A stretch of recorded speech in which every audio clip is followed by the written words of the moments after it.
Egyptian president है, उनको Republic day पे इंडिया के इनवाइट किया गया है। इजिप्ट में किसी को छुपने की भी जगह नहीं मिलती। जाकिर नाइक ने इजिप्ट जाने की कोशिश की थी, लात मार के भगा दिया उसको।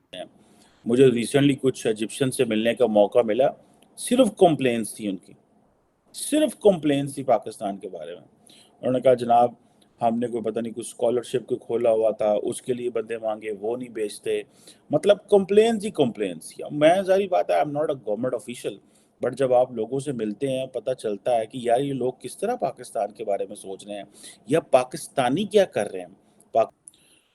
दोस्तों, इंडिया के अंदर जो रिपब्लिक डे परेड है उसके हवाले से इस दफ़ा भारत की जो सरकार है वो इजिप्ट के प्रेसिडेंट अब्दुल फतह अल सीसी को जो है वो इनवाइट कर रही है। देखें, इंडिया जो है जो G20 की समिट हो रही है दिल्ली के अंदर सितंबर 2023 में, उसमें भी उन्होंने इस इजिप्ट को बुलाया। लेकिन एक चीज़ आपने नोट की है कि भारत जो है वो जो रिपब्लिक डे परेड है उसको इन्होंने एक इंटरनेशनल इवेंट बना दिया। और जो अगर आप पिछले उससे पीछे चले जाए, अभी से 2 साल पहले तो कोविड की वजह से कोई नहीं आया था, लेकिन ब्राज़ील के सदर जो थे वो भी आए, बोल्सोनारो आए, साउथ अफ्रीका के प्रेसिडेंट आए, और बहुत सारे ममालिक के लोगों को जो है वो बुलाया गया, मलेशियन को बुलाया गया, इंडोनेशियंस को बुलाया गया। 2017 में मोहम्मद बिन जैद को बुलाया गया, 2016 में फ्रांसिस हॉलैंड को बुलाया गया, उस वक्त फ्रांस के सदर थे, 2015 में बराक ओबामा थे, 2014 में शिंजो आबे थे, और इसी तरह ये चले जाए तो लिस्ट बड़ी लंबी है। लेकिन उन्होंने रिपब्लिक डे को इंटरनेशनलाइज कर दिया। देखिए, ये एक होती है, this is a smart strategy, है तो अपना एक रिपब्लिक डे, लेकिन उसको इंटरनेशनलाइज कर दिया इन्होंने।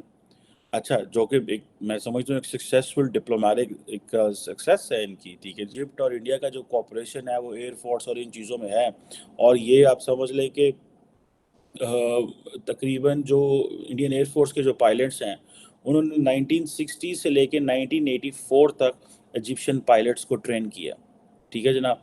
और आप ये देखें कि ये जो अब इंडिया इस चीज़ को बड़ा अच्छे से समझता है कि इजिप्ट जो है ये सऊदी भी पार्टनर है, ये अमेरिकन पार्टनर है, ये इजरायली पार्टनर, और इनसे हमारे बड़े अच्छे ताल्लुकात। इंडिया की उधर पोटेंशियल है, दूसरा दुनिया को इस वक्त इंडिया की ज़रूरत है। सो इसलिए इंडिया की ये जो ओपनिंग अप है दैट इज़ गेटिंग वो जो है वो उठ रही है। अब अगर फॉर एग्जांपल आप दुनिया के बड़े जरीदे पढ़ेंगे तो वो कहेंगे इंडिया द राइजिंग पावर, ठीक है। अभी रिसेंटली CNN में एक आर्टिकल लिखा गया था, लिखा तो इंडियन ने था G20 के बाद, तो उन्होंने कहा था the new I think Asian power, something like that, and the new Asian power is not China, this is India. अब ये जो है और इंडिया आपको पता है कि ऑयल भी खरीद रहा है, ठीक है जी। अब ये समझ लें कि तकरीबन 52.7% जो इंडिया का ऑयल है वो मिडल ईस्ट से आ रहा है। सो इंडिया समझता है कि सीसी की क्या वैल्यू है, ठीक है जनाब। और बाकी सो इजिप्ट का करीब होना, उनको रिपब्लिक डे की परेड पे बुलाना, जारी बात है, इज जस्ट अ सिग्नलिंग है। ये सिग्नलिंग है फॉर अफ्रीका, ये सिग्नलिंग है फॉर मिडल ईस्ट, एंड ये सिग्नलिंग है कि पाकिस्तान एक स्टेप और पीछे हो गया, बिकॉज पाकिस्तान का और कश्मीर के ऊपर ग्रिप जो है वो कमज़ोर हो गया। पाकिस्तान पहले को मैं देख रहा है, मुझे रिसेंटली कुछ इजिप्शियन से मिलने का मौका मिला, सिर्फ कंप्लेंट्स थी उनकी, सिर्फ कंप्लेंट्स थी पाकिस्तान के बारे में। उन्होंने कहा जनाब हमने कोई पता नहीं कुछ स्कॉलरशिप को खोला हुआ था, उसके लिए बंदे मांगे, वो नहीं बेचते, मतलब कंप्लेंट्स ही कंप्लेंट्स थी। मैं जारी बात है, I am not a government official, but जब आप लोगों से मिलते हैं पता चलता है कि यार ये लोग किस तरह पाकिस्तान के बारे में सोच रहे हैं या पाकिस्तानी क्या कर रहे हैं। वो पाकिस्तान तो उसका एडवांटेज नहीं ले पा रहा, पाकिस्तानी बिजनेसमैन तो एडवांटेज नहीं ले पा रहा, लेकिन देखिए इंडियंस किस तरह एडवांटेज ले रहे हैं। एक तरफ उन्होंने अरब वर्ल्ड के साथ ये लाइन खोली, दूसरा आप देखिए ना फतह अल सीसी को बुलाया। अब फतह जो सीसी है, उनको इस पता है कि फतह सीसी जो है एक तो वो अमेरिकन के करीब है, उसकी आशीर्वाद लेके बैठा हुआ है, इजराइलियों के बड़ा करीब है, सऊदीज के बड़ा करीब है। सो वो जो एक पूरा एक ग्रुप है, बेसिकली ग्रुप ऑफ स्टेट्स है, जिसकी आशीर्वाद है इजिप्शियन प्रेसिडेंट सीसी को, जिसकी वजह से बेसिकली अगर आप देखें तो वो वहाँ पे बैठा हुआ है, otherwise it would not have been possible, ठीक है जी। अब डॉक्टर जयशंकर जो हैं वो पर्सनली, ठीक है जी, एक personal message prime minister Modi का उनको दे के आए हैं और रिक्वेस्ट की है जनाब कि आप ज़रूर आएँ, ठीक है। इजिप्शियन प्रेसिडेंट है, उनको रिपब्लिक डे पे इंडिया के इनवाइट किया गया है। और इंडिया के अगर आप पिछले 10, 20, 30 साल से स्टडी करें, इजिप्ट के साथ हमेशा रिलेशन अच्छे रहे। अब इजिप्ट ने हमेशा इंडिया की मदद की है। अब हमारा जो स्टैचर बढ़ रहा है, देखिए आरजू जी, अभी हम 3.4 ट्रिलियन है बाई जीडीपी, बाई पीपीपी करीब 12-13 ट्रिलियन है। चाइना की इकोनॉमी के नंबर, अब तो आईवी लीग यूनिवर्सिटी यूएस में कह रही भाई ये नंबर फर्जी है, ये नंबर नकली है।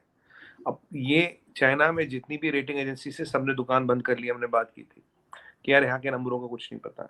जब ये चीजें हो रही है तो एक बट नेचुरल चीज उभर के जो आती है, चाइना के रिप्लेस होती है। चाइना की जगह कौन लेगा वर्ल्ड में?